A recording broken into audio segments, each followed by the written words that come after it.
Well, Eminence, we'd like to begin by asking you to give us a brief definition of your role as president of the Catholic Conference of Bishops and what it meant to you to be named president. The Conference of Bishops of any given country is all of the bishops of a country working together more practically in some issues that address internally to the church, but also externally. For example, trying to work with the government or working with the Congress and all. The Bishops' Conference is celebrating an anniversary this year in the United States. Officially came into view right after the Second Vatican Council. It's been around a while. I was vice president, elected vice president a little over 3 years ago. And the natural progression, Bill, is that if you've been vice president, when the elections come up in the third year, you tend to be elected president. So though I'm honored that the bishops elected me, it was not, as they say, totally unforeseen that I was going to be elected president. My work as president, it may actually sound a little more formidable than it is. It's a job, Bill, and the job is part of helping to deal with the bureaucracy of the Bishops' Conference. I mentioned to you that I call in every morning at 7:40, 45 a.m. We have a general secretary, helps me to see what issues need to be worked on. The Bishops' Conference in the United States works by committee, Bill. The chairs of the committee are really crucial. The president is there to hear them out and to get ready for the two big meetings we have every year, one in November and one in June. In fact, we'll be meeting in March to do all of the agenda for the June meeting. Prior to that, however, there's lots of things you have to do. Because I'm president, for instance, I get letters and correspondence from presidents of other bishops' conferences throughout the world, asking for something or wanting to meet, things of that nature go on. So I have to say it's busy, it's a job, I'm honored. I do run the meetings during the 3 years that I'm the chair of the Bishops' Conference. So it is a responsibility, but Bill, I always like to say to people here, remember, what Rome says is true. Your first job is being Bishop of Galveston, Houston, and don't forget that. So I keep that in mind all the time. Our understanding is that you met with the Holy Father shortly after you were named president. Did he have anything agenda-wise that he wanted you to focus on? At that point, no. I had met with him along with the then president, Archbishop Kurtz. That's a more regular scheduled meeting, usually in October every year. And my meeting with Pope Francis was very, very fine then. My meeting right after I became president, I have to say, was pretty quick. It was just on the way. He was doing something else to said hello. And it was good. We are planning a meeting for October, and that will be probably more substantial. You mentioned that one of the things that you do as president is to liaise with the government and try and do what exactly? Part of this has to do with there's been a kind of custom that where it's able that the bishop of the conference will on occasion meet with the president of the United States. And we're hoping, it's a new administration, it takes some time to do something along those lines. I've also met, for instance, with the Speaker of the House and the head of the Senate. I mean, though we deal with the administration, obviously, Congress is pretty important. That's where statutory law is addressed. And I've been able to do some of that. That's part of the role the president and vice president have in meeting together with the various heads in the government. We have some interests. They obviously have interests. In any given administration or Congress, there's things we can agree on and work on. Bill, there are obviously some issues we maybe disagree on, and that just requires patience and perseverance.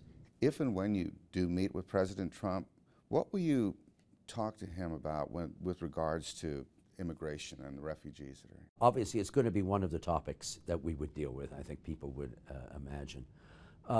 Every government has a right to protect its borders and its citizens. We don't dispute that.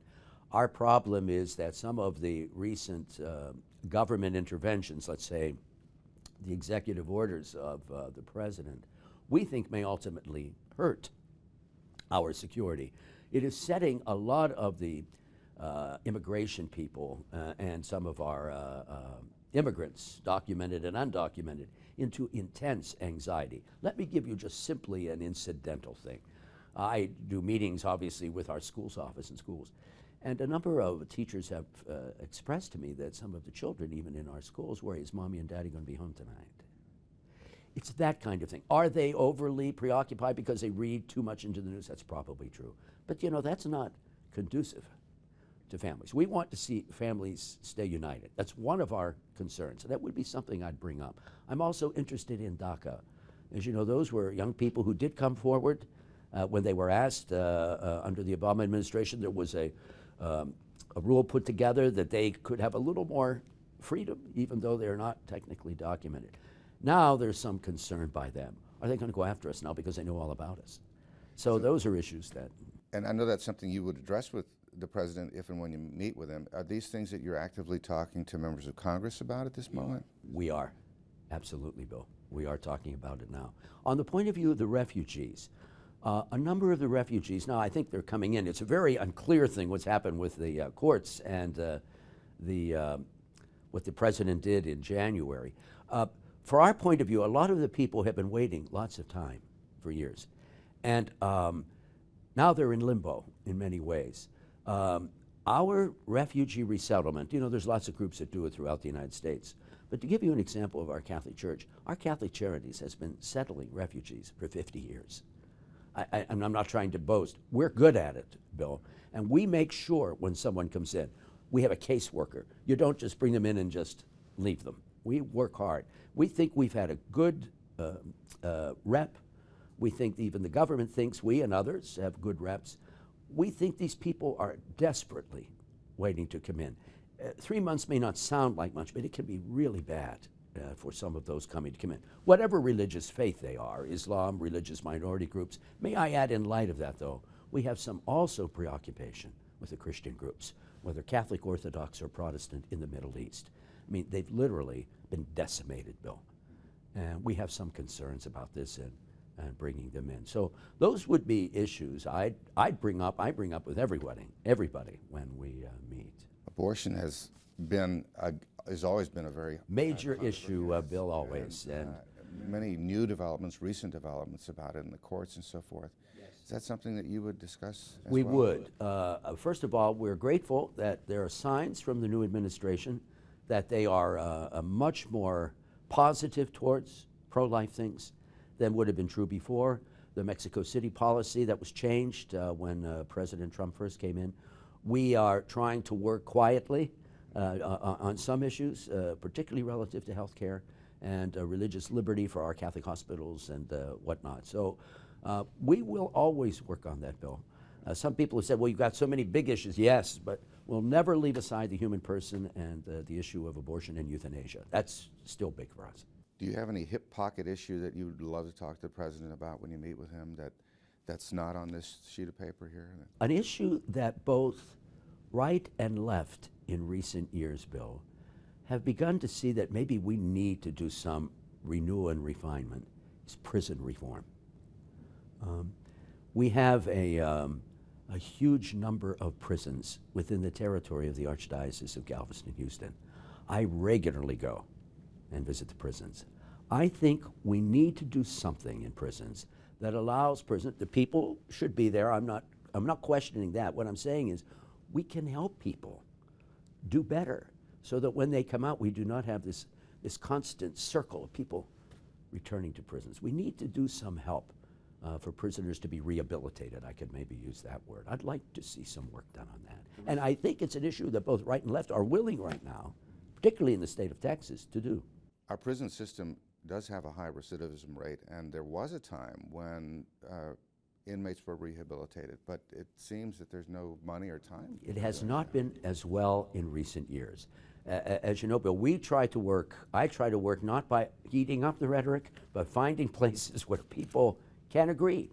And I think this is one issue. I have talked in the state, both to those who would be probably the more right side, traditional side, and the more progressive, and the sides agree we need to do something here. So now would be something in the pocket. I don't know what we can do right away, but I'd love to see something done on that. I see a question here that asks your views on accepting other religious beliefs, and I'm not quite sure what it means exactly. I've always thought that within the Catholic Church in the United States, we've always been interested in ecumenical dialogue, interfaith dialogue. I've also had some interfaith dialogue with Islam, some communities here in Houston.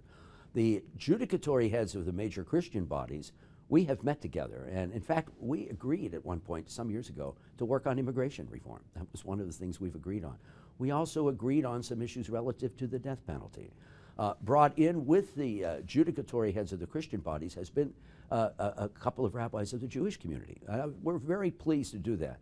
Here in Houston, Houston has always been partially the result of my predecessor, Archbishop Fiorenza, a place where we are very, very concerned and interested in meeting people and learning about one another. So I'm very convinced of my own Catholic faith. No one's ever going to talk me out of it or anything. But at the same time, if you are convinced, you also want to hear from others and you want to have a good dialogue. There are some things we can agree on or work together on for the betterment of the common good of this city, for instance, or this part of the Archdiocese. So from that point of view, yes, always. And Pope Francis encourages us to do it. Pope Francis is I use the expression sometimes, in the past the popes were more like a symphony. Pope Francis is like a rhapsody. He loves some syncopation. He loves to add some surprises in the music. He's very, very good, and he can surprise you. By the way, he's also, the one meeting I had as vice president with him, he was willing at one point just to turn to me and say, now, tell me what you think on this issue. I'd like to hear what you think, too. So he's also willing to share dialogue. He's obviously very concerned worldwide about refugees and modern slavery and that kind of immigration issue. He's really big on that. Concerns him greatly. What are your thoughts about this? I turn around and I look at this city and I go, gosh, this has turned into a huge city. It didn't dawn on me until Super Bowl 51 how big we've gotten and how much more we're growing and how directed it all seems to be. Yes, it's huge here, Bill. And this is the United Nations. I kid people. You know, we say Mass in 14 to 16 different languages every week, just for us. And the public school system has, what, 58 or 60 languages? We are the United Nations. We are growing. We're getting bigger. I say, Bill, I could open up 2 new parishes tomorrow morning if I had more priests.